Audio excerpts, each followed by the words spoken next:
public gallery. We begin by acknowledging the traditional custodians of the land on which we meet today and pay our respects to their elders, past and present. We extend that respect to Aboriginal and Torres Strait Islander peoples here today. I will read the prayer. Almighty God, we humbly beseech your blessing on council, direct and prosperous deliberations for the welfare of the people of the Moyne Shire. Amen. Do we have any apologies today? No apologies. Are there any declarations of interest?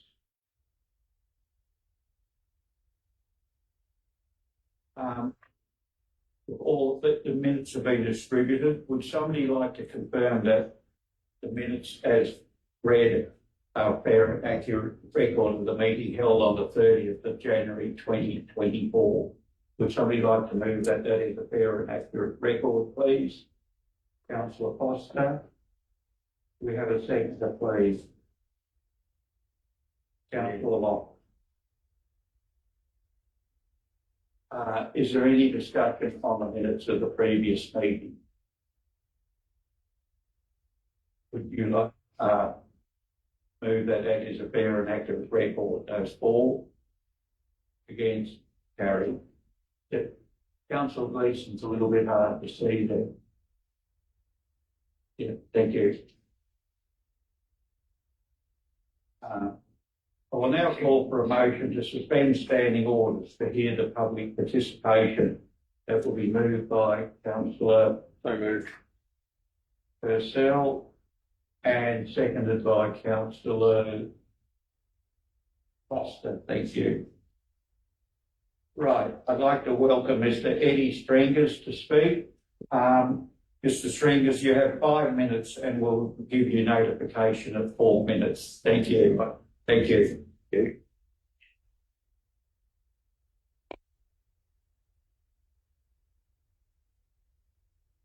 Would I have an issue with the planning scheme? The way that it's written.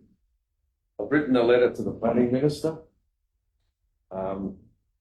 regarding the objectives and standards don't add up. I'll read from here. Amendment 79 was drafted for the benefit of the developer, put forward to the planning minister for the Moyne Shire Council to override the planning scheme to fast track the development at 8 Hamilton Street. The question there is, I want to have the same rights that they have. I wish to call a workshop in Peterborough to understand the planning scheme by the way it's written. I'll keep going down my paperwork. Where my issue is in the requested amendment to the Moyne Shire planning scheme is the word should be in front of specific requirements to describe the outcome of an area. Clause 4302, design development overlay. Purpose to identify areas which are affected by specific requirements relating to design and built form of a new development. 4302, design objectives. A schedule to the overlay must contain a statement of design objectives to be achieved for the area affected by the schedule. An overlay to 8 Hamilton Street is described as design development overlay 24. So I think amendment 66 in the Moyne Shire. A permit to subdivide land must follow the requirements. That's the heading. Underneath it, it says the average minimum lots should be not less than 700 square metres. You've got two different outlooks of what the outcome should be. The minimum lot size for any lot should not be less than 600 square metres. It's not a positive answer. Building and works within the area shown as Character Zone 1 on Map 1, this schedule should meet the following requirements. A minimum front setback of 10 metres from the road surface or matches the average setback of the adjacent existing development, which is ever greater. That's a positive outcome. There's no should be in there. Underneath that is minimum side setback is 3 metres. Again, it's a positive answer. It's not a should be. This is where the planning scheme, the whole Moyne Shire planning scheme, can be read in any form or way. That's why I asked for a workshop to be held at Peterborough to actually answer what's going on here. As I said to you, I pointed out that the head thing said must and the following document said should be. We've got two different things there. Does must mean it should be, or there's no real answer to that one? Anyway, we'll go a little bit further. Peterborough has a minimum average lot size of 700 square metres, average lot size, in this proposed development area, which was established through process derived through the urban design framework. So it went through a big process. Everybody agreed on it, the residents, everybody. Now we have an application at 8 Hamilton Street for a 25 lot subdivision, which is 83 square metres. The average lot size is 83 square metres. How can you read that out of the previous documents? 4 minutes, Mr. Strangers. Okay, I'll try and get closer.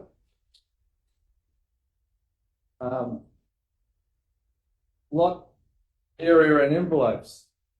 5604 standard 8 states if there's no nominated building envelope, the building envelope should be 10 by 15 square metres, which is 150 square metres, which does not, 83 square metres, or 150 square metres doesn't divide into 83 square metres. We've got 4 developments, Antares Estate, which have all followed the minimum lot size, West Antares Street, Old Caravan Estate, and now in December we have the Newfield Estate, all follow the same rulings. Again, I must question what should means. 5 minutes, if you could please. That's all right. Wind up, please. Well, I'll add the questions on the end. There's 2 questions there, which I can add more, but when assessing a plan permit, is the assessment done on the information supplied in the application documents, or do you just throw in whatever you like? Where in the planning scheme is there an overlay for increased density above the specific standard that exists? Again, that's can be read as must or should be. Thank you, Mr. Strangers. Is there any questions councillors, officers would like to address this, please? Yes, Councillor Lyon. Thanks, Mayor. Seems like a fair and reasonable request to come present to a workshop and discuss.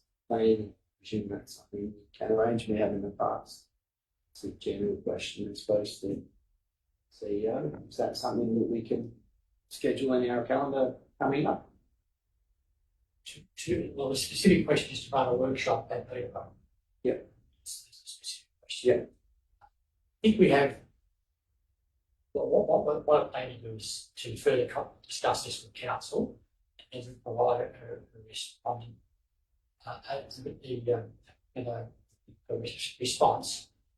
So I think the issue that we will need to take into account is that this is a live matter before the court, and therefore there needs to be some care taken, and so I'll start hearing it how I respond, and the council will need to consider that in that response. For sure. Thank you. Thank you. Yes, Councillor Purcell. Yeah, thank you, Mayor, and thank you, Mr. Strangers, for the effort you put into this, because obviously you've done your homework. And congratulate you on that. Your request was to put forward a motion to amend the planning scheme. So you're saying along the lines of your, I suppose you call it a submission, your notes there, is that? Yes, it's more to do with should be and must. Yeah. A must is a positive answer. Should be is you do whatever you like. And the planning scheme is full of should be. And Peterborough has a vision, protect its character and everything. Those guidelines do not do that. They allow somebody to come in and do whatever they like. So you're saying that the should be should come out of the planning scheme, is what you're saying there. And the second part of it is a motion to have a meeting, a planning meeting in Peterborough to discuss that or discuss Yes. other parts to discuss that. That's it. It all relates back to what's happening to me. So that's why the nomination of the site. But the whole of the Moyne Shire planning scheme has a similar system, which should be, and that's where we want an interpretation.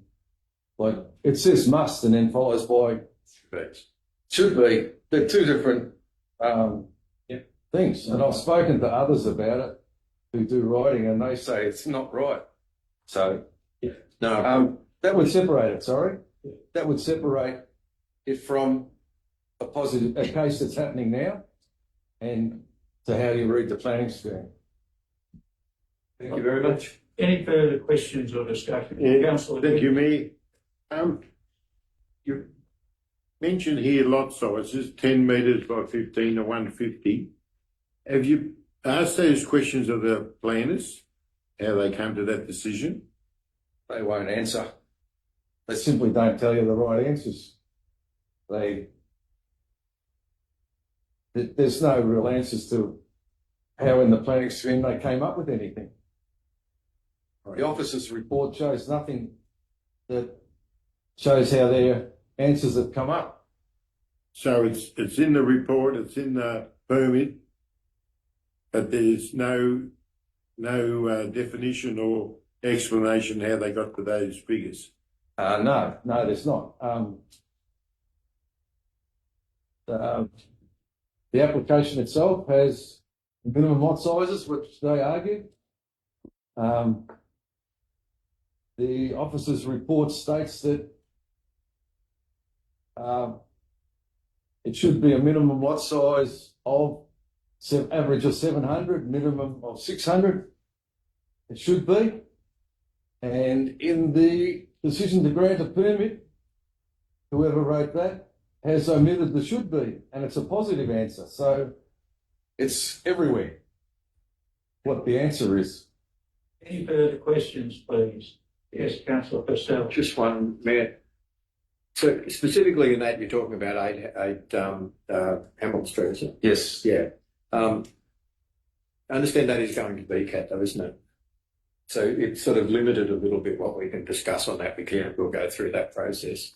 So that was sort of a statement. Well, my question was whether it was going to be cat, and the answer is yes. So yeah. Thank you, Councillor Purcell.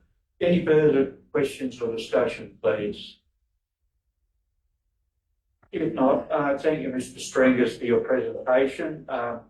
Council will give further consideration to your request, and a member of staff will contact you in the near future to consider your request. Thank you. The only one more thing is, as I said to you, Amendment C 79 was done to help the developer. I'd like the same right to have a workshop that will show what's really going on. Thank you. If that's all right, I didn't offend anyone. Thank you. Well done, Eddie. Okay, thank you. Thank you. I'll now call for a motion to resume standing orders, please. Councillor Purcell, seconded by Councillor Foster. All those in favour, 4, thanks, carried. Right, we'll move on now to item 2.1, the monthly finance report, January 2024. I'll call on the Director of Corporate and Governance, Mr. Small. Thank you, Mayor. Councillors, this is the routine finance report we put up each month, trying to track how we're going against our annual budget. And I believe that the council will be in a good financial position for this year, and the details are contained in this report. Right, thank you. Are there any questions or discussion on the monthly finance report, please? Yeah, Councillor Purcell. Yeah, thank you, Mayor. Just to I agree that we're in a good position, and if you look at the summary, it says we've got 22 million in cash, etc. But if just give us a simple explanation about how we have performed this year, because obviously we haven't got the 22 million to spend. So if we could just have a simple explanation how we're going, and or in dollar terms, or at the moment, or for the year end? Thank you. Mayor, Councillor, financial position we report is governed by the accounting standards, and that doesn't always reflect what's really happening over the period, because often financial years are artificial constructs. So basically, what falls in one year might actually impact on the other year. So overall, we're in a very solid financial position. The key financial indicators are sound. The actual budget outcome will be in line, substantially in line with the adopted budget. And though there have been some cash have been received earlier than we expected it to, which will impact on the accounting surplus for the year, this won't impact on our actual financial position. So we're largely in line with what we would have expected to be, except for these anomalies that come through. Thank you. Okay. Any further questions or discussion, please, for the monthly financial? Councillor Foster. Thank you, Mayor.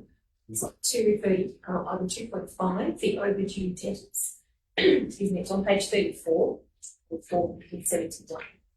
I would just note that our debt collection in terms of rates, the balance is significantly higher this January as compared to last January. And as I'm guessing, surmising that there might be some issues there around cost of living pressures. What options are available? This is the question for you, Mr. Small. What options are available to ratepayers who might be struggling? What we do offer is for ratepayers who are struggling to approach the council and explain the situation, and we can enter into arrangements for them to repay, or even if really it's necessary, defer. So there are avenues, but we do need to know about them so that we can actually help people address this situation. So the advice, excuse me, the advice will be to come forward sooner rather than later. Thank you very much. Yeah, thank you. Thank you. Any further questions? Yes, Councillor Duke. Thank you, Mayor. To Mr. Small, on page 29, we have a revised forecast annual result 31 Jan of a negative 3,343,000. The variance from the previous forecast annual result, which would be year end, is that'll be 25,000. That is correct, Councillor. Okay, so if we go to page 35, progress on key indicators, underlying surplus deficit, year-to-date actual is 3,900,000. So that's as of year-to-date, which would be around about now. That is the updated forecast budget, councillors. Yeah, 343. that's right. That's year-to-date actual. So, 11 million. but in the updated budget, we have a deficit of 9 million. So at the moment we're 3.9 in front, and we're going to end up 9 behind between now and the end of the year. Year to date, we're 11 million in front, councillor. 11 million in front. That's correct. And at the end of the year, we're expecting to be 3.3 million in arrears. So 3.3 million behind. And that's on page, that 3.3 is the figure on page 29. That is correct. Bottom line, second last number. Right. But what about the one on page 35, the 3.9 underlying surplus year-to-date actual? Isn't that year-to-date actual right now? The underlying surplus is another set of numbers, councillor, which is, if you look at the third line down, underlying surplus, that's that number that's reporting to. It's reporting against underlying surplus, adopted budget, an $8.3 million deficit, and then updated budget to 3.3. Councillor, do apologize. Underlying surplus is 791,000. Yes. 9122. And then a year-to-date figure of 3.9 million year-to-date. So year-to-date, that's now. That's right, 3.9 At the moment. That's right. But A $9 million deficit at the end of the year. at the end of the year. And the operating deficit at the end of the year looks like being 3.3. That is correct, councillor. Right, but it's not really that bad because the annual result, the variance from the annual result is 25,000. The variance from last month's forecast annual result is 25,000. Yeah. So, as I had explained previously, the difference is due to the fact we received $10 million in advance last financial year, which is not being recognised this financial year. Tricky business, isn't it? The government plays with. They what do they do it when they advertise they're giving you grant money twice, even though it's the same amount of money. Pretty good at that. Anyway, thank you, Mr. Small. Thank you, councillor Dukes. Any questions or discussion before I seek a mover?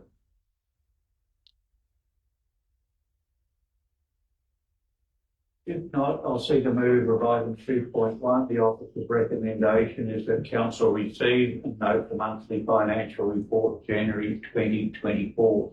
We have a mover, councillor Moyne, thank you. And a seconder, please. Councillor Purcell. Councillor Moyne. Yeah, thanks, Mayor, and thanks, Mr. Small, for explaining that. It's important that councillors do thoroughly interrogate the numbers on the budget, because it's one of our main responsibilities to ensure that we keep in a sound financial position, which I believe we are at the moment. So I'm happy to receive this financial report for January next. Thanks, councillor Moyne. Councillor Purcell, the second. Yeah, thank you, Mayor. Happy to second this motion. The officers do a great job making sure that, and the councillors as well, make sure we're in a sound financial position, which we are. You know, I know that there's some work being done behind the scenes to make the financial report a little bit easier for people to read, and look forward to seeing that when it comes forward as well. Thank you, councillor Purcell. Does any councillor wish to speak for the motion, please? Does any councillor wish to speak against the motion? If not, I'll refer to councillor Mead as mover of the motion, please. Nothing further to add, thanks, Mayor. I'll put item 2.1 to the vote, monthly finance report, January 24. All those in favour, for? Against? Carried 7-0. Thank you. Right, moving on to item now 2.2, small town incentive grant. Again, fall on the Director of Corporate and Governance, Mr. Small. I think it's actually being handled by Ms. McNamara. Economic tourism. Ms. McNamara, sorry. Thank you, Mayor. Councillors, the Small Town Incentive Grant is an opportunity and an initiative which has been driven by our Economic Development Advisory Committee with the purpose of not only incentivising people to build on existing lots and to help support them in a monetary sense, but also to contribute to our social and small town connections in community within those townships. It is proposed that we offer up to 10 eligible applicants, $2,000 to support their new builds. $20,000 in total is included within our existing budget, and on a very rough calculator, we would envisage that this might leverage up to $5 million worth of construction if that's achieved. I commend the incentive to councillors. Thank you. Yeah, thank you, Ms. McNamara. Any questions? Yes, councillor Foster. Thank you, Mayor. Thank you for the report, Ms. McNamara. Just wondering, could you give us some examples of what this grant might be used for? Thank you. Through you, Mayor. The money could be used for items such as contribution towards plan design, for driveway construction, front fencing, landscaping, wastewater systems, anything to do with building inspections and that sort of thing, painting. Quite modest in relation to overall costing, but it may go some way to support those perhaps young families and new builds that come in. Thank you. Any further questions or discussion for Mr. McNamara, please? Yeah, councillor Dewey. Yeah, thank you, Mr. Mayor. To Ms. McNamara, the $2,000 will be paid upon the, what is it, certificate of occupancy? 3 million, yes, correct. Thank you. Right. Any further questions or discussion, please? If not, I'll seek the mover in item number 2.2. Yeah, councillor Moyne, seconded by councillor Foster. Councillor Mead.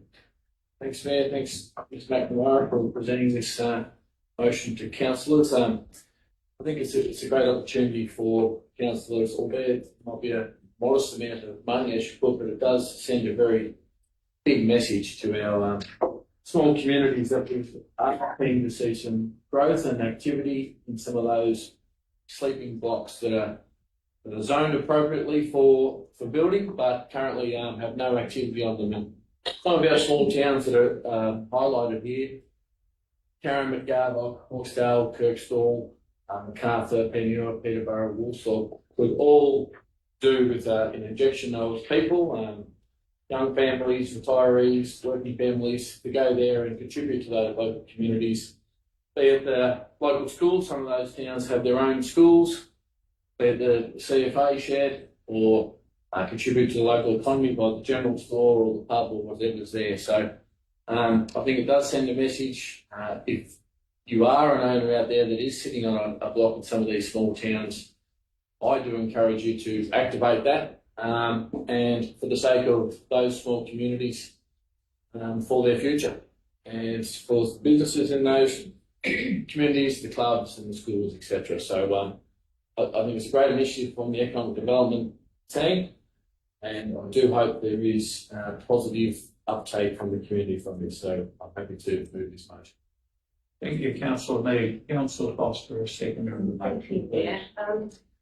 I agree that it is a modest amount, but I guess it helps, doesn't it? And I hope that it signals our genuine intent as a council to encourage the growth of our small towns. And it is important that we, as Councillor Mead has noted, it's specifically for towns with a population of less than 500. So I think that's important to note, that that's where we're really focusing our energies.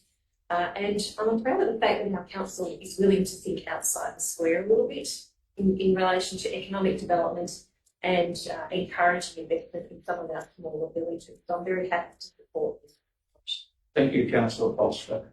Does any councillor wish to speak for the motion, please? Does any councillor wish to speak against the motion? If not, I'll refer back to councillor Mead to sum up. Councillor Mead has moved on. Yeah, thanks, man. So look, I do encourage people to have a look at this, see if they're eligible, inquire with council, because these small towns do have a hell of a lot to offer. They're generally a lot more affordable than some of the big areas. They still have some of those great perks about living in a small community that are very welcoming to newcomers. So commend the motion. I encourage councillors to support. Thank you, councillor Mead. I'll put item number 2.2, the small towns incentive grants, to the vote. Those in favour, 4. Against, carried 7-0. Thank you. We'll now move on to item 2.3, primary solid inert waste landfill. Call on Ms. McNamara again, please. Thank you, Mayor. Councillors, this report presents the findings of a management options analysis in relation to the Moyne landfill site, which is located on Badham's Lane, Crosley. Solid inert waste is debris or rubbish which consists mainly of rubble, concrete, plasterboard, timber, furniture, small amounts of soil, etc.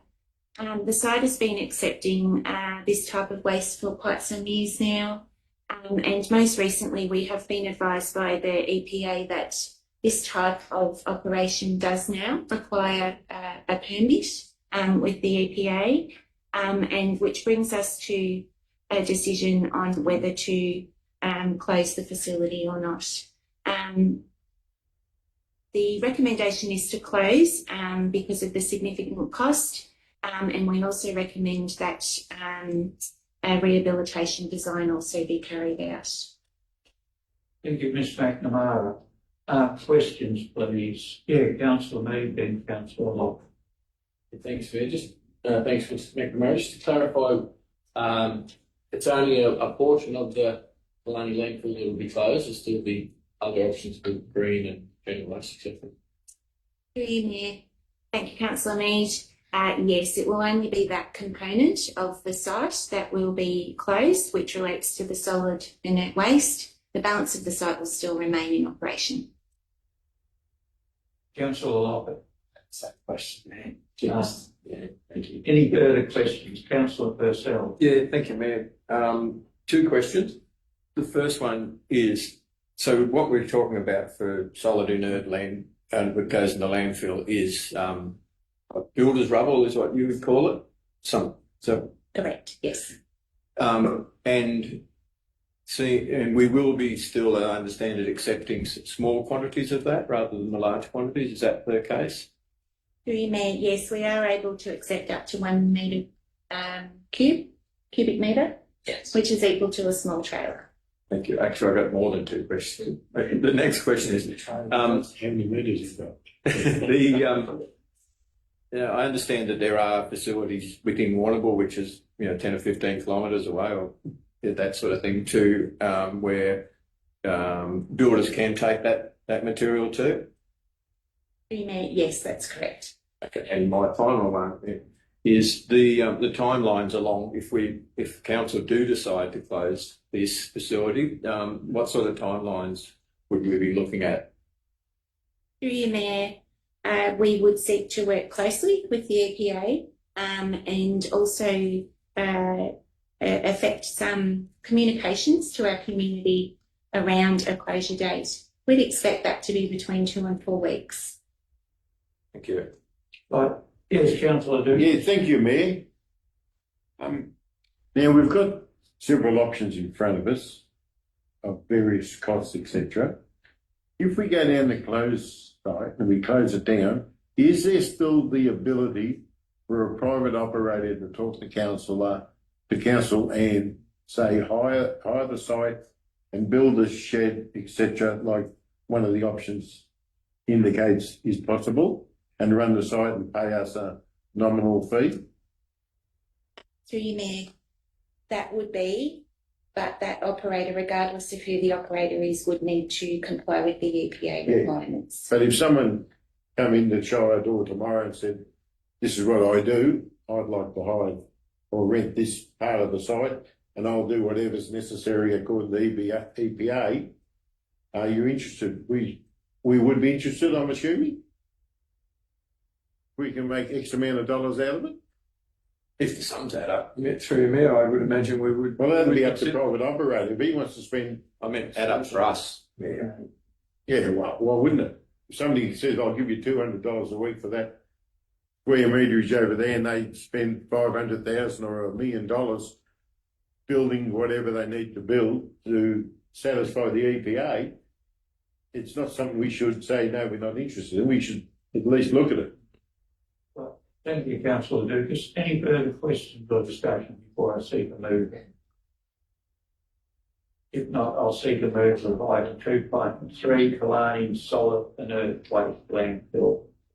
Do I have a move of the motion? Councillor Mead. Do I have a seconder, please? Councillor Purcell. Councillor Mead, it's mover. Thanks, Mayor. Well, look, this was presented to us at the workshop, and it became clear that really the EPA's new tough restrictions on inert waste has really forced our hand on this occasion.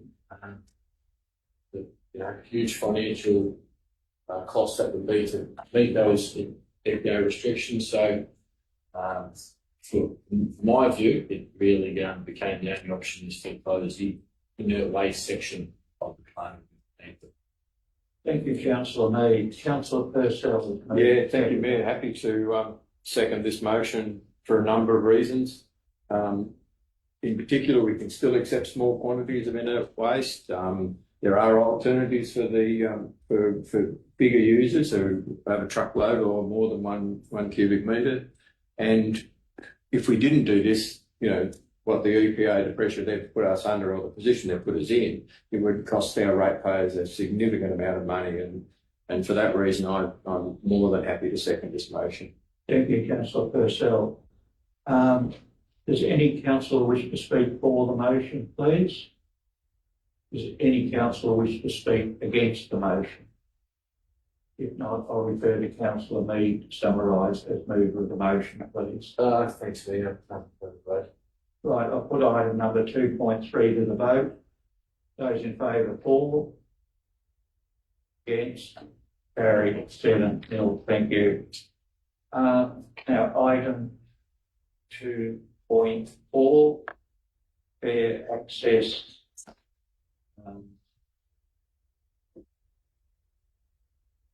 Fair access policy and action plan. I'll call on the Director of Assets and Community, Ms. Farrell. Thank you, Ms. Farrell. Thank you, through the Mayor. So, councillors, this policy and action plan presented to you today is in response to the Victorian Government Department of Families, Fairness and Housing, who have introduced the rollout of the fair access policy across the state.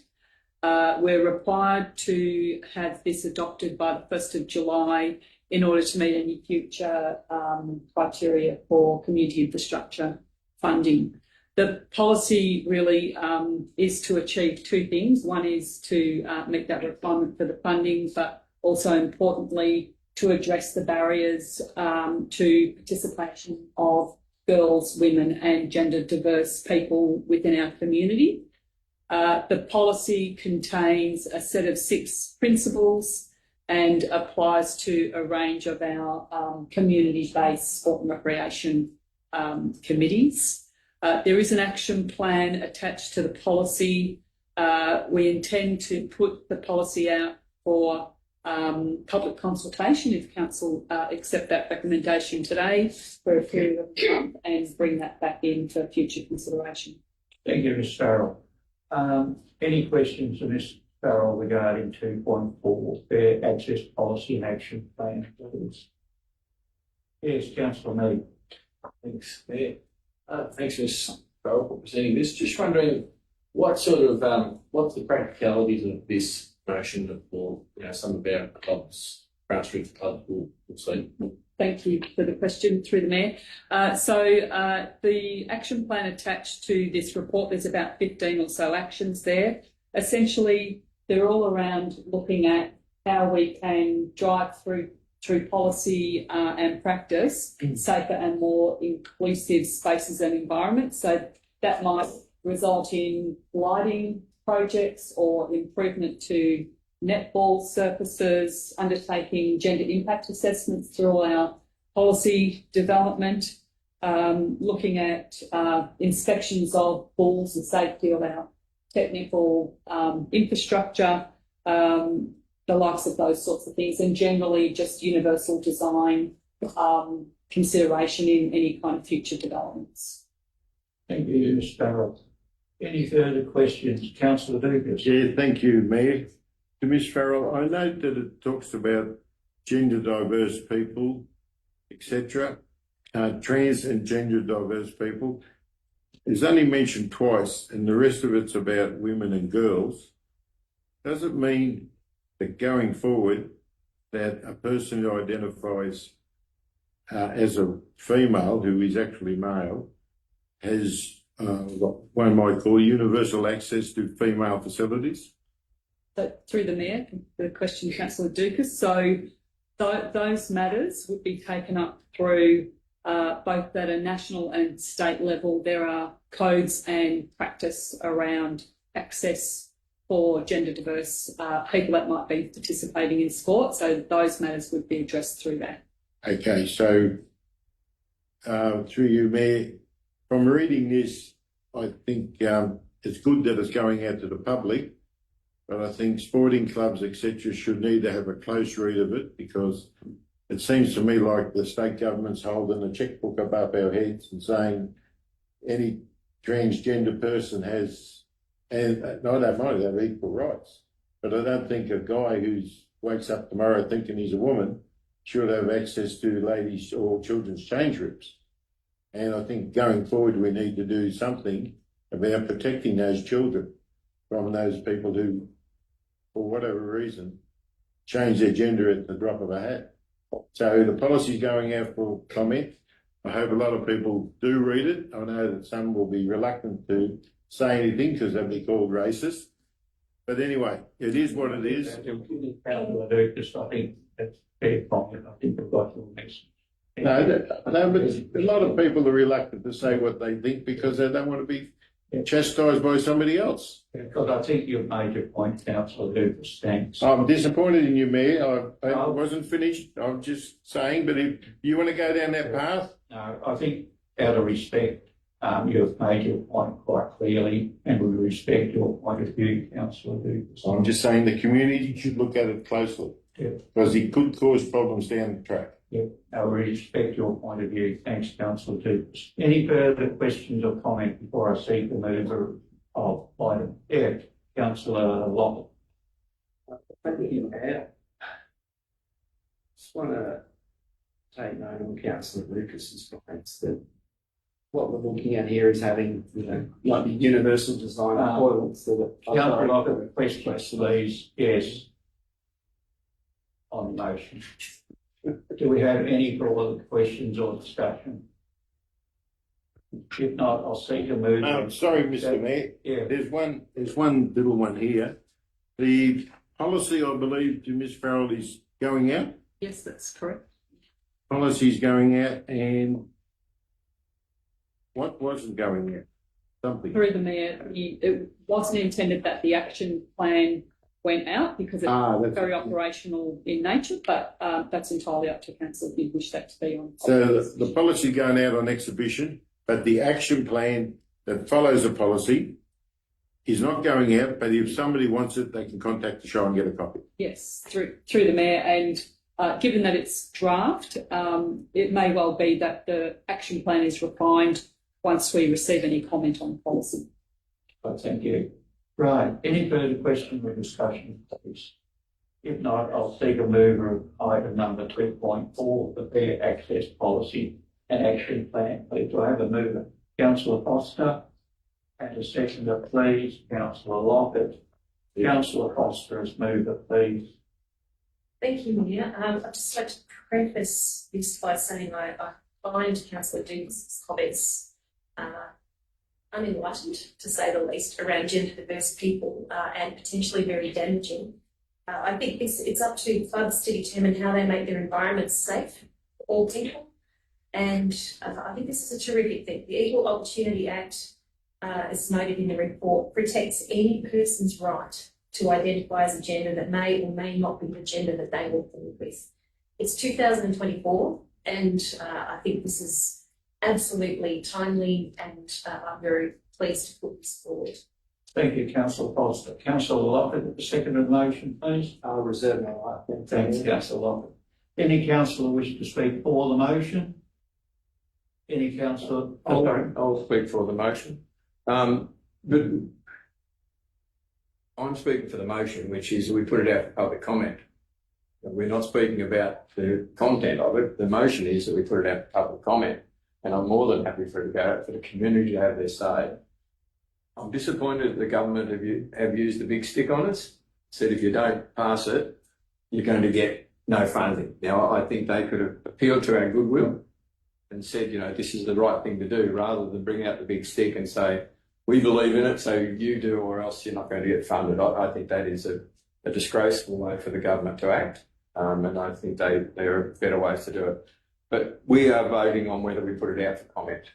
It'll go to the sporting groups. It'll consider the issues that Councillor Dukas has raised. It'll consider the issues that Councillor Foster has raised, and all the other issues as well. So more than happy to support it going out for public comment. Thanks, Councillor Purcell. Any other councillor wish to speak for the motion? Any councillor wish to speak against the motion? If not, I'll refer to Councillor Foster as I moved. think Councillor Locke reserved it. Oh, Councillor Locke, sorry, you reserved your right, sorry. Thank you, Mayor. Yeah, I'd also, agree with Councillor Foster's comments and like to, that this is one of the things that is helping having diverse, celebrating diversity within our Shire and celebrating our LGBTQ plus I community so that they have access and sporting access. I think it's a basic right, as Councillor Foster said in 2024. It's a good thing, and our community can all have their say in it. So it's a good thing. Thank you. Thank you, Councillor Locke. Refer to Councillor Foster as mover of the motion. Thank you, Mayor. Summarise, please. Well, I think our community sporting clubs and groups are very inclusive, just by nature from what I've seen, and I'm sure that this will be really well received. So I'm very, as I said, I'm very happy to put this forward. It is 2024, and sometimes we need to take affirmative action to bring about real change. Thank you, Councillor Foster. I'll put the officer recommendation that council note the draft fair access policy and make it available for community comment on the 28th of February to the 28th of March. Those in favour 4, against 7-0. Thank you.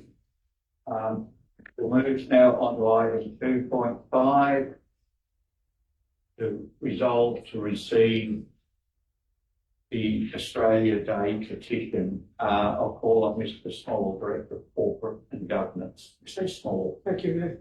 Councillors, this is a procedural report. Basically, we provided a petition which we received fairly close to the January meeting, so we could not receive it at that point. So our governance rules say we need to receive that at the next meeting, so that's the February meeting. And then the governance will go on to say that the matter is to be discussed at the following meeting. So we discussed this meeting for this petition of March. So today's proposed recommendation is that you resolve to receive the submission. Thank you, Mr. Small. Yes, Councillor Moyne, sorry. Thanks, Mayor. Just a question, not about the content, but just about our policies around receiving petitions. Is there any criteria around the locality of what the petition is for?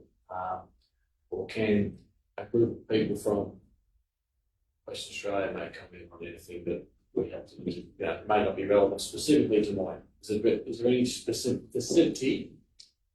I've got that out. That's a business one. Towards an issue that's regarding Moyne, or could it be anything for anyone? Thank you, Councillors.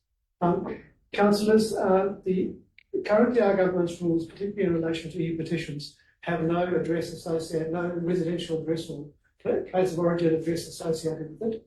This is one of the things that the council may wish to explore in its governance rules, but that would be a further subject to a further report. Thank you, Mr. Small.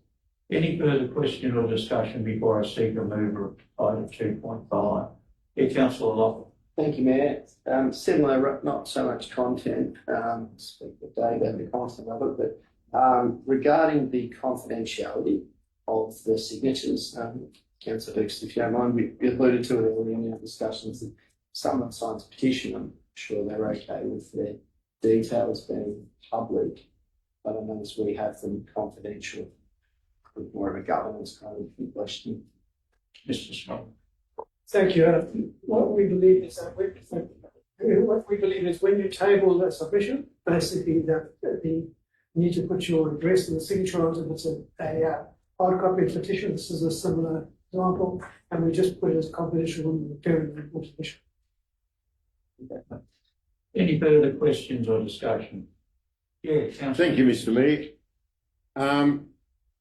On the petition, the headings, down the bottom it says, we ask the council leave Australia Day alone and hold community events that celebrate Australia Day, acknowledge Indigenous culture, mark Australia Day with citizenship ceremonies. Now we at Moyne do that, but I don't think we have a specific policy for Australia Day. Is that correct? Mr. Small. I think we just take it as given that we do Australia Day the way we've always done it. So do we need because of this petition, because we need to do something about it. We need to either accept it, deny it, answer them in a certain way, or take some action. Do we formulate some sort of policy, or do we just acknowledge that we receive it and just say thank you, but we'll do what we do as we always do? Mr. Small. Previous. Yeah. I think since most councils don't have an Australian policy, and when you say we've done it the way we've always had, I think fair to say that it's evolved over time, and we can make subtle changes to it as it goes along. My suggestion as part of the induction process for a new council would be that that's one of the first items they consider, the sort of ceremony they wish to undertake. And so that would be a matter, I think, for a new council to consider whether there's a formal policy or a practice that they continue. Current practices continue. Thank you. Yeah, I'll just, I think the procedure is initially we just put this on the table. Yeah. I accept it. We should have a good discussion next month when we come back to council about what the content of the petition is. Right, I think that's a point of order, wasn't it, Mr. Mayor? Thank you, Councillor Purcell. Councillor Gleeson. So I'm still awake in here. My question is in relation to this particular one where it's e-petitions and there's 114 pages of e-signatures. So they could be none of them in the Moyne Shire. Do we have to accept every petition if it's not specifically in relation to activities within the Moyne Shire? Mr. Small. Thank you. Currently, the way our governance rules are worded in relation to the C petition, we would have to accept it as it is presented to us. And we don't have the addresses of the individuals in any way. Thank you. Any further questions or discussion before I seek a move, please?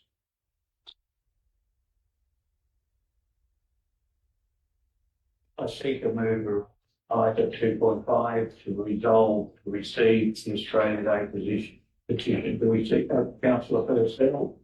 Seconded by Councillor Mead. Councillor Purcell. Yeah, thank you, Mayor. Look, the motion is that we just receive it. That's our policy. Happy to receive it. Happy to receive it. But I do think we should have a look at our policy. I think it needs to be, it should relate to issues from our community that are generated from our community. Look, we could finish up with 20 a month coming from Russia, or who knows where. It probably is Russia.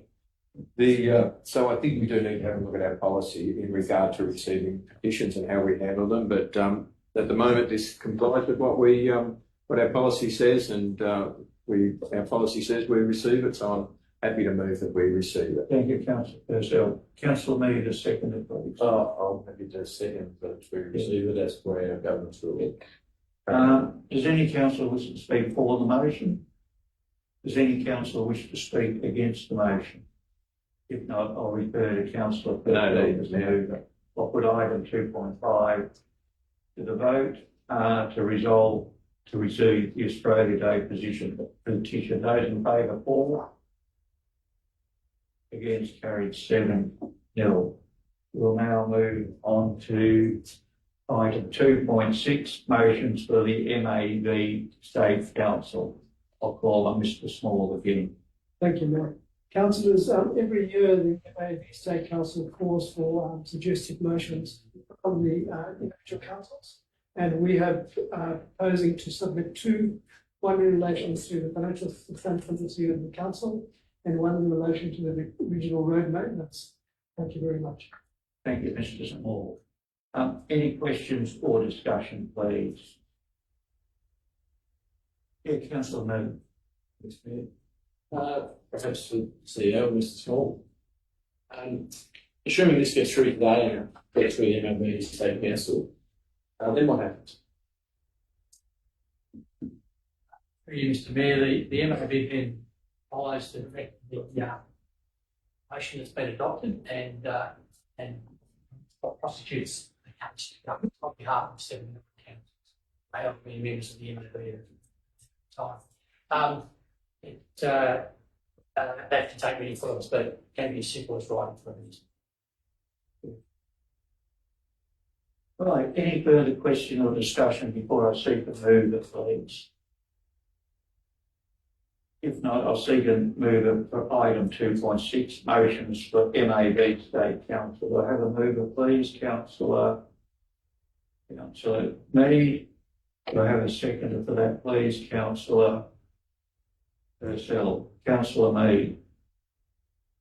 Yeah, thanks, Mayor. Look, so these proposed motions that have been discussed by council, I think they're both very worthy. One, of course, all of the government for their mechanism to support relief on the immediate application of waste service charges, which could potentially have a big impact on our budget here at Moyne, but also a lot of rural councils' budgets across Victoria. So a case of cost shifting there from state government to local government. So I hopefully that motion will get up, and I'm really confident that should get up at MAB level. And the second one is around rural road users and productivity of regional Victoria. Of course, we know that vast majority of Melbourne's produce comes from regional Victoria, and it's got to get there somehow. And a lot of it gets there on our roads, and we're in appalling condition, as we know.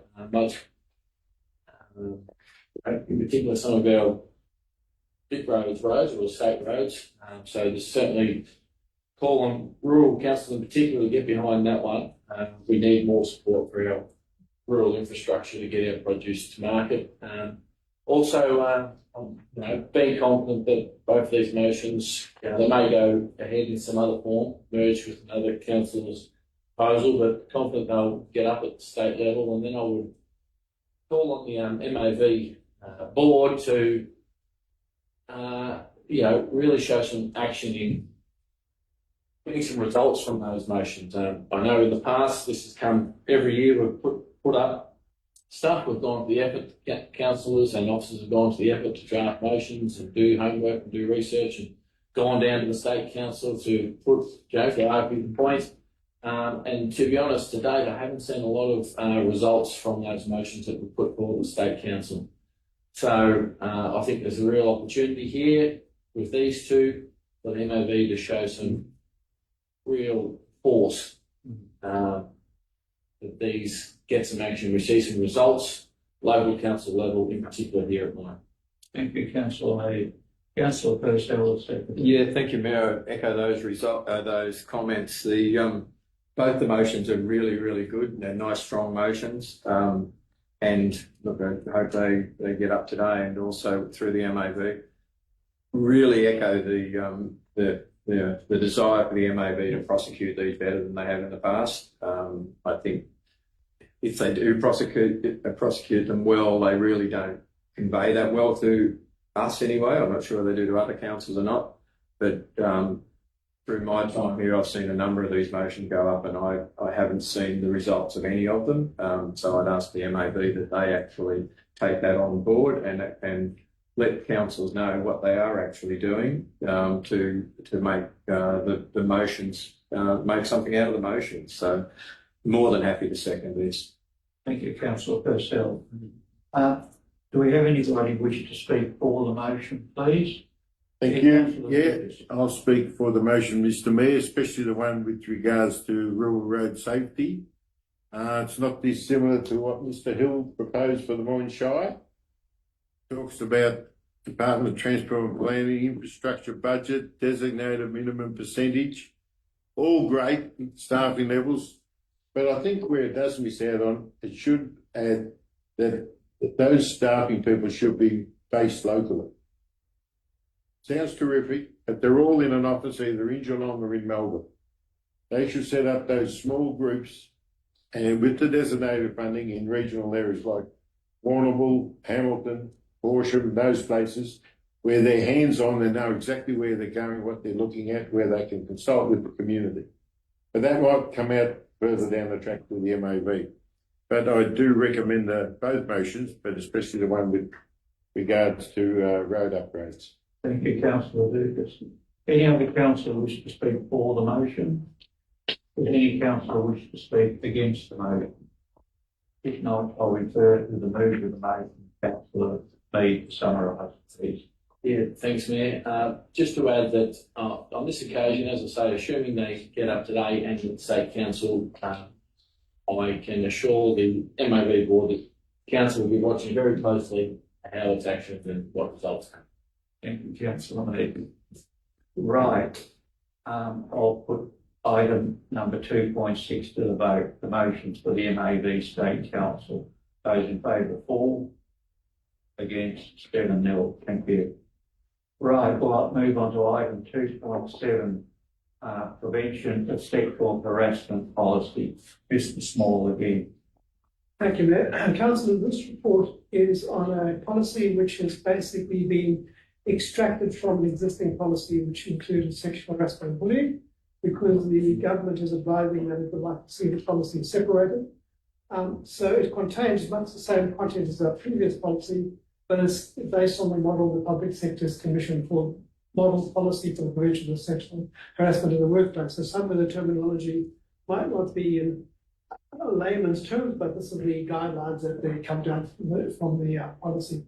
Just want to add to it, the reason why we brought it to this council meeting as opposed to doing it internally, because that's an operational policy, it does bond in all of our contractors and also our councillors and officers and volunteers. So it has a broader remit than simply the officers. Thank you, Mr. Small. Any questions or discussion, please, on item 2.7? Yes, thank you, Mr. Mayor.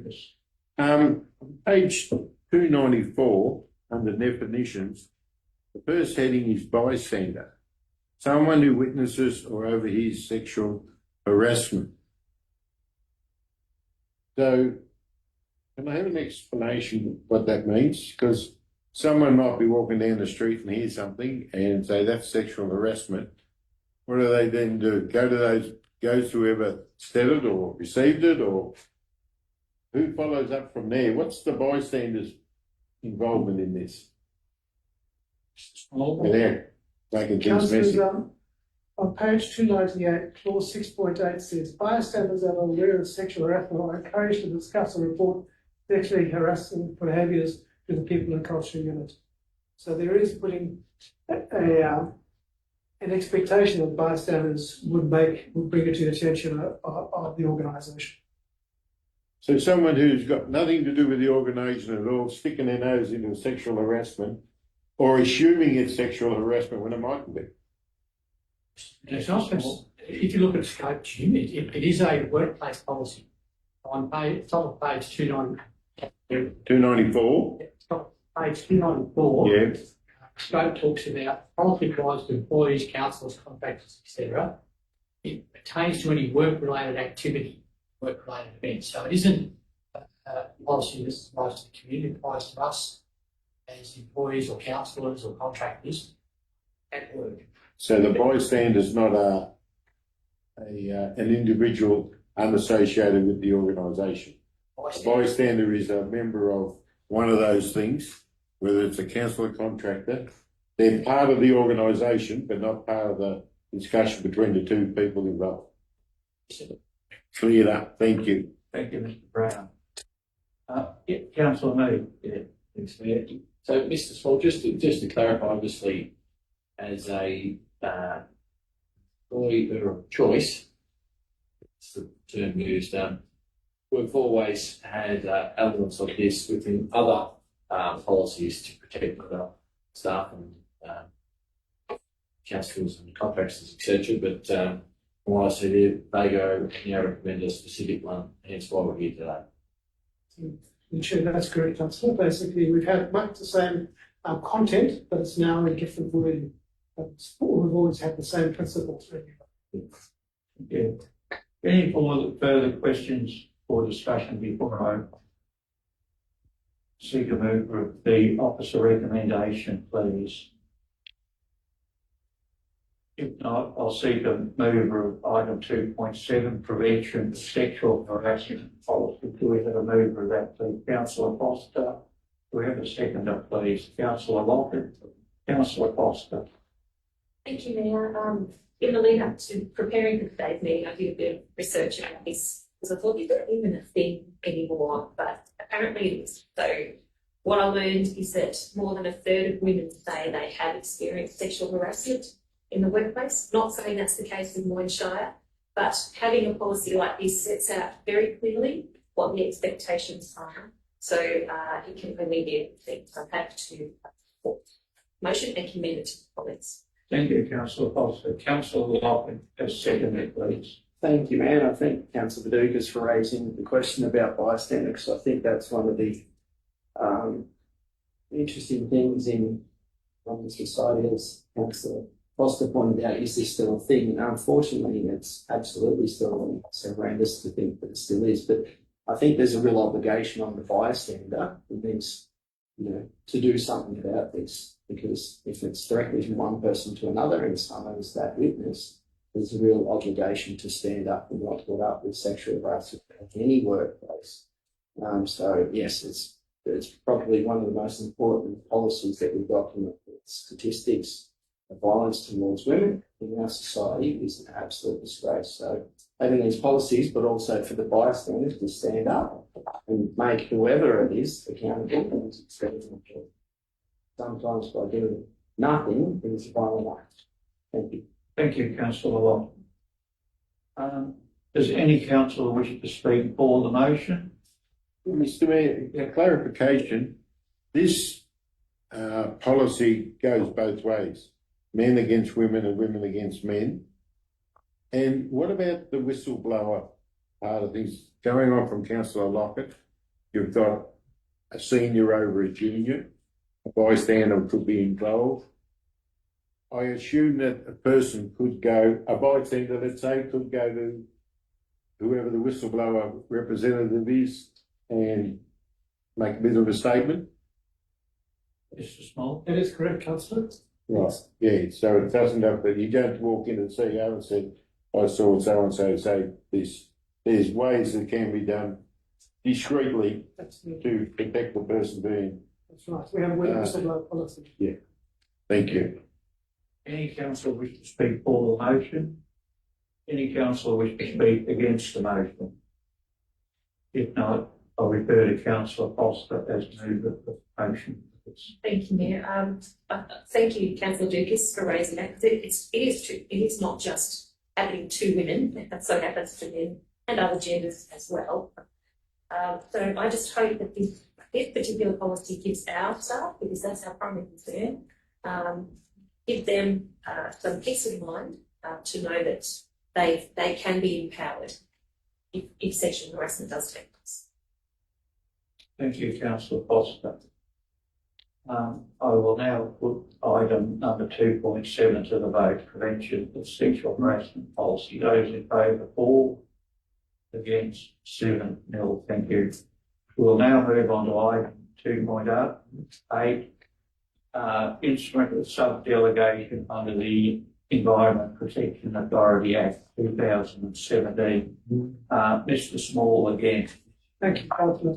I'm there, sorry. Councillor, we have three items here in succession, all with the same origin. Basically, we have a subscription service with our lawyers to make sure that we pick up on a regular basis any amendments to the legislation which will affect delegations.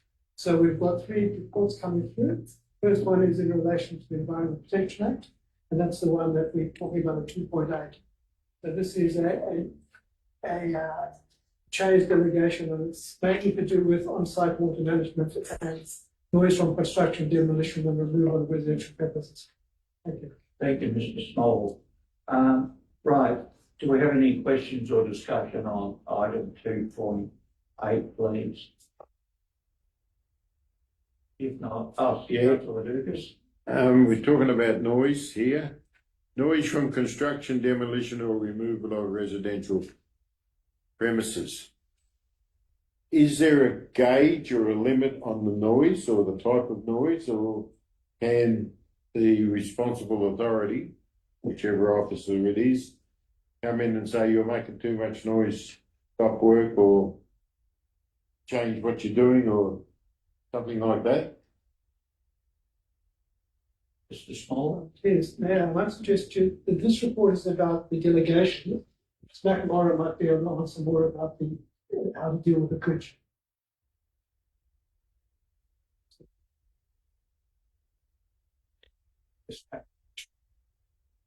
McNamara? Through you, Mayor. In terms of the DBA tolerance for construction noise, I would have to take that on notice, but it does also relate to hours of use. And depending on what the noise is, whether it's construction machinery, power tools, that sort of thing, generally it's before a certain time in the morning and then not after a certain time in the evening. A little bit of a grey answer. I apologise. I will take that on notice and come back if that's okay. Thank you, Ms. McNamara. Any further? Mr. Mayor, following on from that, I reckon we've got a policy somewhere in the building code that determines where they constructor or builder or something does work on a site on what their obligations are. Do we having a skip, where the skip is placed, what can go in it, what's left to lay around, etc. I reckon we put that in our policy a few years back. So it's just worth checking on that maybe you could, it's all covered in that, but I do remember it being done. Yeah. Thank you, Councillor Lucas. We'll probably concentrate on the officer recommendation. Look at that later. Right. Conversation. Right, any further? Councillor Mead? I'll read it, mate. Oh, you already moved, right. Moved by Councillor Mead, seconded by Councillor Purcell. Councillor Mead. Yeah, thanks, Mayor. Thanks for the explanation, Mr. Small. It's one of our requirements that we action this dedication in council meeting. So what we're about to do for the next three motions. Thanks. Thank you, Councillor Mead. Councillor Purcell. No need, Mayor. Any councillor wish to speak for the motion? Any councillor wish to speak against? If not, I'll refer to Councillor Mead, the mover of the motion. Nothing further. Thanks, Mayor. I'll put item number 2.8 to the vote. Those in favour 4, against 7-0. We'll move on again to item 2.9. Instrument of delegation, council to chief executive officer. Mr. Small against. Thank you, Mayor. Councillor, once more, this is a regular refresh of the delegation. The bottom of page 316 indicates that there's no changes made to the delegation, but we're just refreshing it basically. Thank you, Mr. Small. Any questions or discussion, please? If not, any questions, everyone, take a mover of the motion? No, just a question. Mary, Yeah. So if we look at 1.2, for instance, where the delegation to 300,000, that's still the same as what it was. So all the dollars are still the same. They haven't been inflated at all. Thank you. Right, any further questions? Happy to move. Yes, moved by Councillor Purcell. Do we have a seconder, please? Councillor Foster. Councillor Purcell as mover. Yeah, Broken it up. an item that we agreed to delegate to the CEO. The figures there we have discussed previously as councillors, and I'm happy to move it as a motion. Thank you, Councillor Purcell. Councillor Foster as seconder. Nothing to that. Thank you. Any councillor wish to speak for the motion? Any councillor wish to speak against the motion? If not, I'll refer to councillor. Put it to vote. All those in favour 4, against 7-0. Thank you. Again, item 2.10, council delegation to members of council staff. Mr. Small again. Thank you. Yeah, Councillor Whitesmore, this is a refreshing existing delegation. Page 324 eliminates that there's 3 sections that have been amended. That's section 84A/B, section 125 and section 149(1)B of the Planning and Environment Act have been inserted. And those are the changes to this document, which is quite an extensive document in its own right. Thank you, Mr. Small. Any questions or discussion before we put item 2.10? If not, I'll seek a mover of the motion, please. Councillor Mead, do we have a seconder? Councillor Purcell, Councillor Mead is mover. Yeah, thanks, Mayor. Just happy to put forward the motion as it stands. Yeah, thanks, Councillor Purcell. Yeah, happy to second the motion. Any councillor wish to speak against the motion? Any councillor wish to be for the motion, sorry? If not, councillor Mead has moved it to some. Further, thanks, Mayor. Put it to vote. Those in favour, 4. Against, carried, 7-4. Move on now to item 2.11, stock underpass fund budget variation and fund application for Howard's Road, Garble. I'll call on Miss Farrell as Director of Assets and Community. Miss Farrell. Thank you, through the Mayor. Councillors, this report is to present a further application to the Stock Underpass grant program that Council run. There's a total program allocation of 30,000 that has been expended this year, and hence this recent application is being presented for consideration as a variation to that amount, keeping in mind that Council used to run at a $50,000 allocation.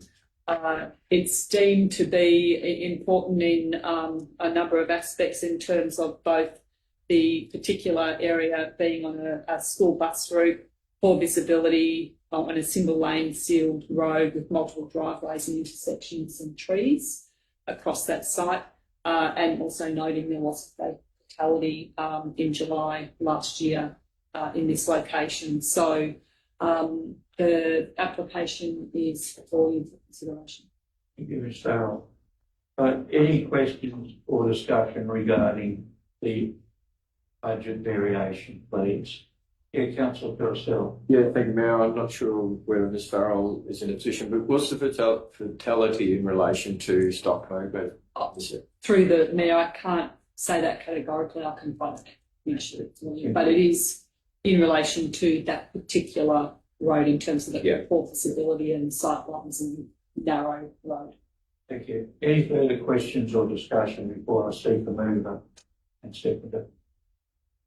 If not, I'll seek a mover of item 2.11, stock underpass fund budget variation. Councillor Mead and Councillor Dukas, second. Councillor Mead. Yeah, thanks, Mayor. Thanks, Ms Farrell, bringing this motion to us today. I do understand that we did have a budget, we should go above the budget, but it is still below what we've spent in the previous 5 or 6 years since the inception of this grant opportunity that obviously can help farmers access the opposite side of the road more easily with the more fluent movement stock, but more importantly, it takes cows off crossing the road, which improves the safety for all their ratepayers who use that. This is a particularly pertinent spot where this will improve the safety. It is a school bus route. Often you'll find cows crossing the road at similar times to school bus, so we'll improve safety for that. So the application's been put forward. I think it's very worthy underpass for us to contribute to. Thanks, Councillor Mead. Councillor Dukas. I'll reserve my right, Mr. Mayor. Thank you, Councillor Dukas. Does any councillor wish to speak for the motion? Does any, Councillor Foster? I am happy to offer qualified support in this case. I think we have budgets for a reason, and I don't think it's good practice or good governance to make budget variations. However, in this instance, there does seem to be a human safety element, so I am happy to offer my support on that. Thank you, Councillor Foster. Any other councillor wish to speak for the motion? Any councillor wish to speak against the motion? Councillor Purcell. Yes, thank you, Mayor. Look, on reflection, I won't be supporting the motion. We did set a budget. We've allocated that budget. It's been spent. So, look, I'll foreshadow another motion. My foreshadow motion will be along the lines of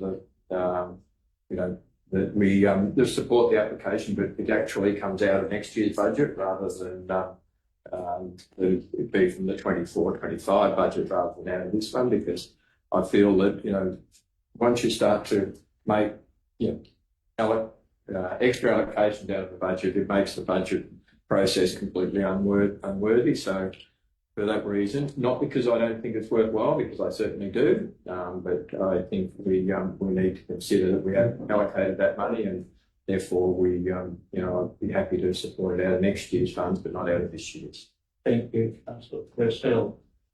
Councillor Mead has moved the motion. Councillor Dukas. I reserved, Mr Mayor, because I knew Councillor Purcell was up at something. And being a great supporter of farmers as I am, I must state that, first of all, as a climate emergency council, believe it or not, this is very good when it comes to the climate. Because the effluent on the road, when they cross the road, may be washed down the road if we get a shower of rain, which is something we haven't had for a while. So we've got to look at that perspective. Secondly, if we go to next year's budget, we could decide to put 40,000 in the budget, take out the 10,000 Councillor Purcell talks about, and we're back where we started.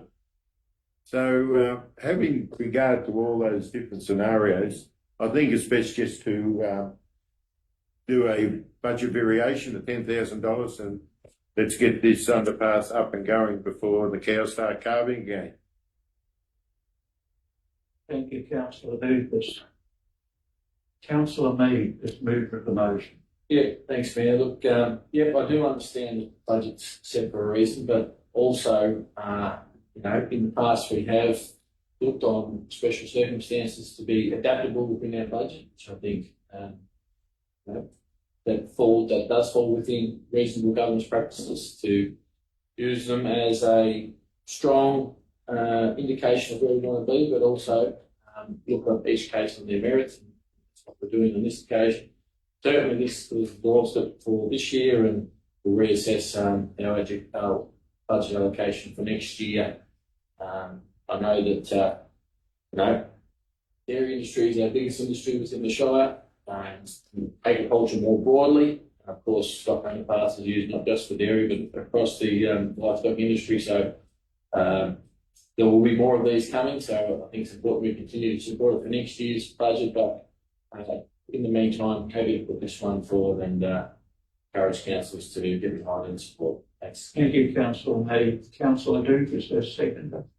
Do you want me another go? No. I'm ready. 5 minutes? I'll put the motion to the vote. Those in favour, 4. Against, carried 6-1. Thank you. Right, we'll move on now to item 4, the CEO meeting schedule, please. All right.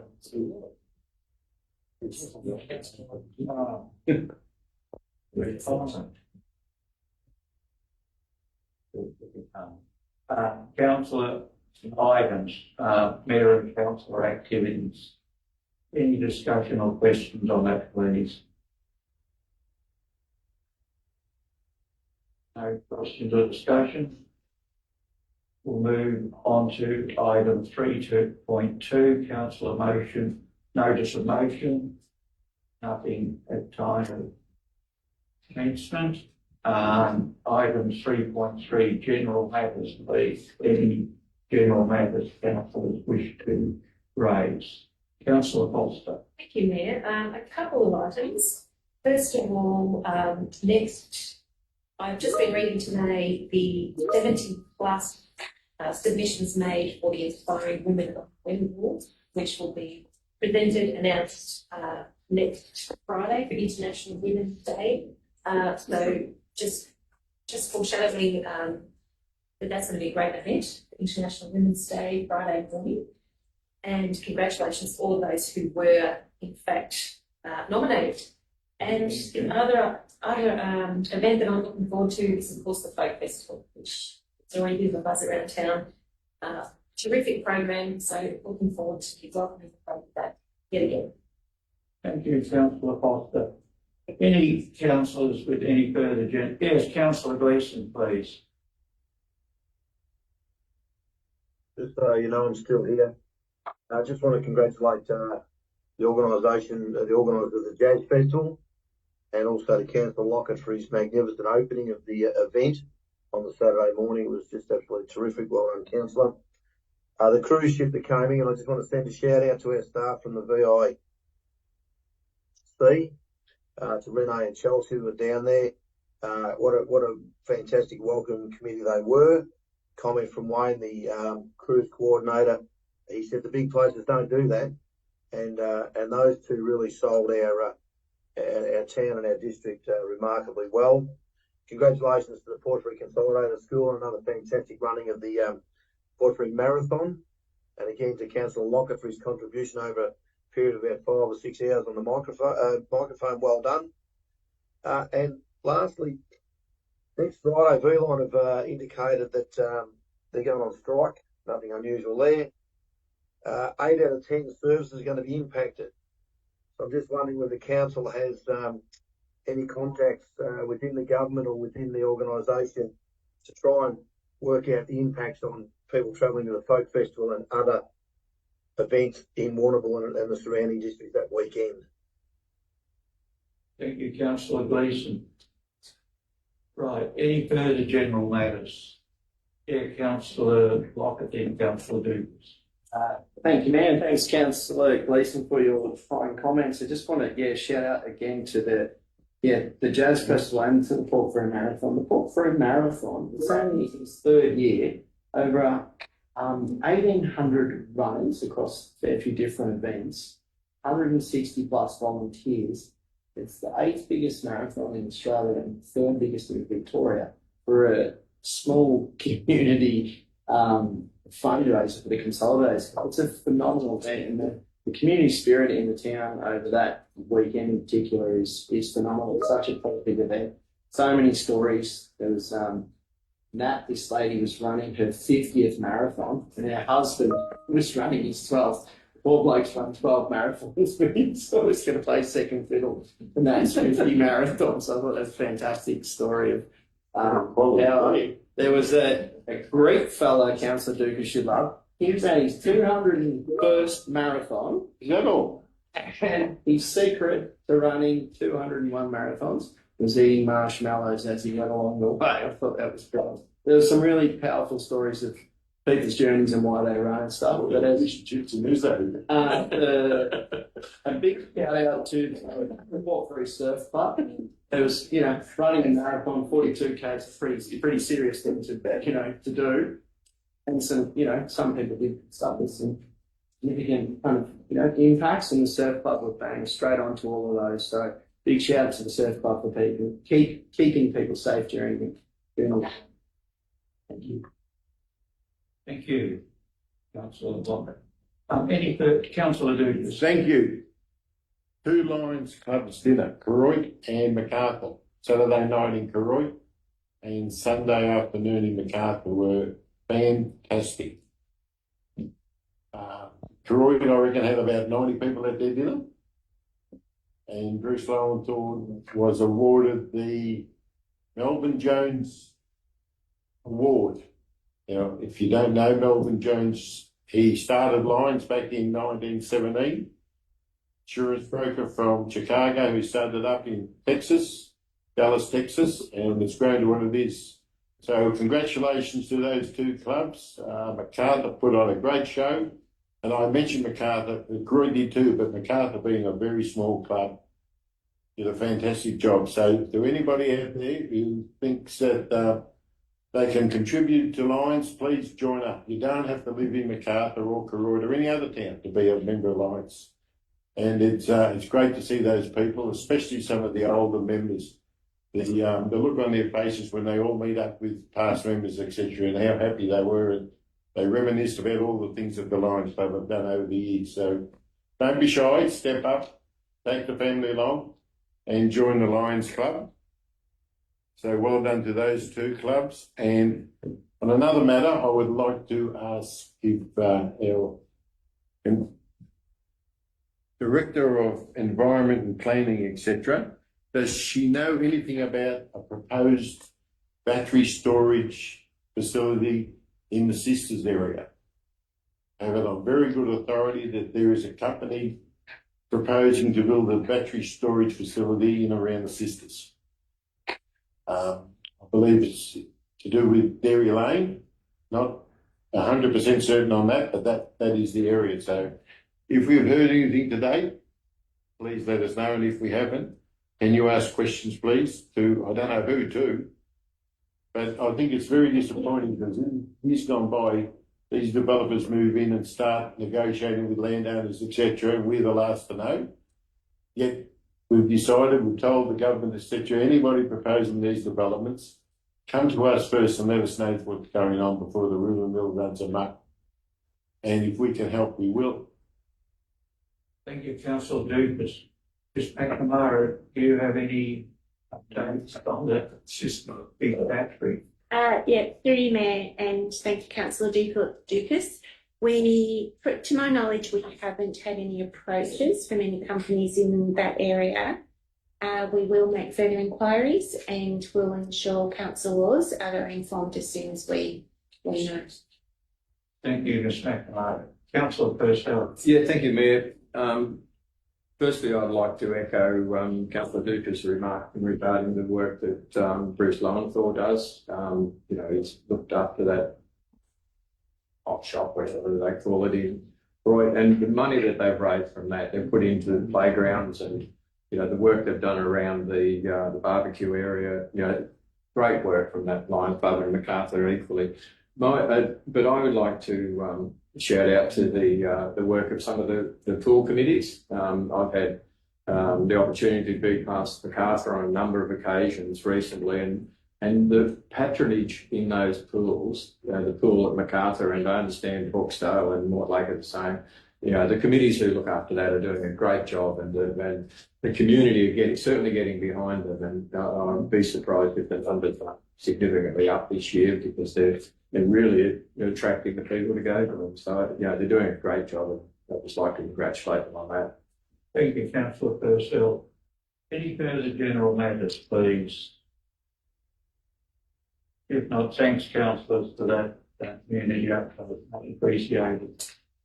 Move on to item 3.4. There was no urgent business. Move on to item 4, the CEO meeting schedule. Any questions or discussion on that thing? Yeah, Councillor Foster. Not a question, recently, but I'm doing indulgence just welcome our acting CEO, Mr. Peter Brown, to his first meeting, and look forward to a productive few months working with him. Thank you. Any questions on the CEO meeting schedule? The only thing I had, which we were involved with, was a visit of the very excellently Professor Margaret Gardner. Was a great afternoon we had. An afternoon tea with the round table community and business leaders at Croydon. I just felt the governor was very much enjoyed being in our community, was engaging and was interested in the communities. It was a non-political discussion. There was a lot of discussion just about the general problems with business, we're confronting with housing and energy costs. Not that she could do anything about it, but she was engaging with us, and it was a great afternoon. And we finished up at the Tower Hill. We had a welcome to country there, and it was just a beautiful evening at Tower Hill. And when it opens, I recommend the community members just look at the new Boyd Centre, the refurbished Boyd Centre. It's going to be a fantastic facility in our Shire at Tower Hill. So it was great having the governor here, and it was great to look at what we've got in our Shire. So it was a great afternoon with Her Excellency. Any further questions on that? We'll move on to the CEO's activities report, please. Any questions or discussions there, please?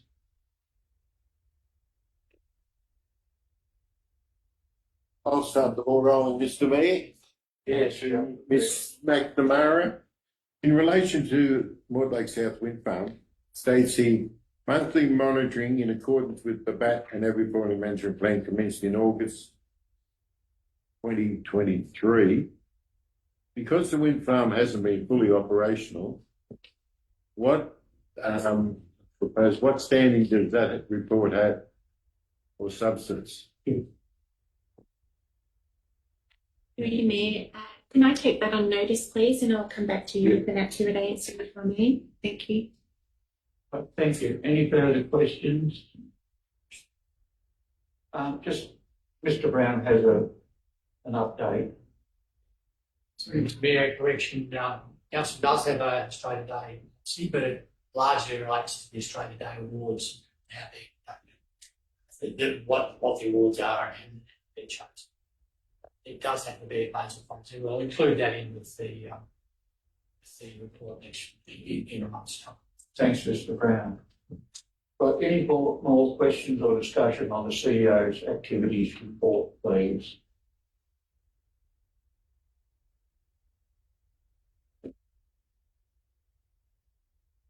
Any more discussion or question?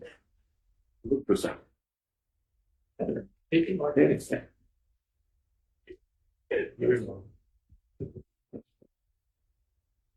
not, I will declare the meeting closed. Thank you for your support. I'll move that we suspend standing orders and go into confidential business. You've got 4 years of this year. Sorry, right. It's been moved by Councillor Purcell. Right.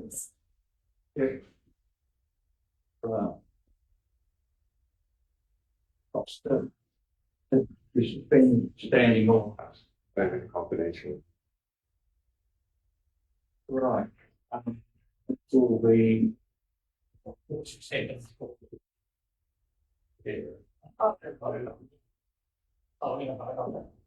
Yes, if we vote that we move into, in standing orders. I'm a yes. Thank you.